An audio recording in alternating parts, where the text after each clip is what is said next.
हमको मिटा सके ये जमाने में दम कहाँ, हमसे जमाना खुद है, जमाने से हम नहीं। जी हाँ दोस्तों, भोजपुरी फिल्मों के trending superstar, trending singer, hit machine Khesari Lal Yadav ji के लागेलू जहर वीडियो सॉन्ग को देखने के बाद ऐसा ही रंगबाजों वाला तेवर शरीर के अंदर आ जाता है। 100 बात की एक बात और सीधी बात कि खेसारी जी और खेसारी जी की टीम ने मिलकर लागेलू जहर सॉन्ग के वीडियो को जिस खूबसूरती से बनाए हैं, उफ क्या कहें, अमेजिंग, अद्भुत। और दोस्तों, लागेलू जहर वीडियो सॉन्ग में जो खेसारी जी का लुक है, स्टाइल है, वो काट कलेजा ले जाते हैं। और वहीं खेसारी जी ने जो मधुर आवाज में लागेलू जहर सॉन्ग को गाए हैं, उसका क्या कहना, अप्रतिम।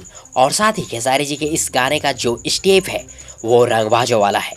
कुल मिलाकर हम लोग बोल सकते हैं कि खेसारी जी का लागेलू जहर वीडियो सॉन्ग भी सुपर डुपर हिट सॉन्ग बनकर ही रहेगी।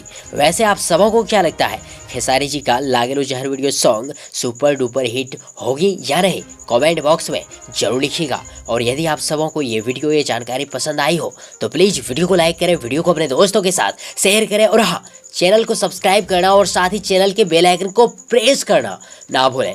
थैंक्स, मिलते हैं एक और नए वीडियो लेकर, तब तक के लिए good wishes for good luck.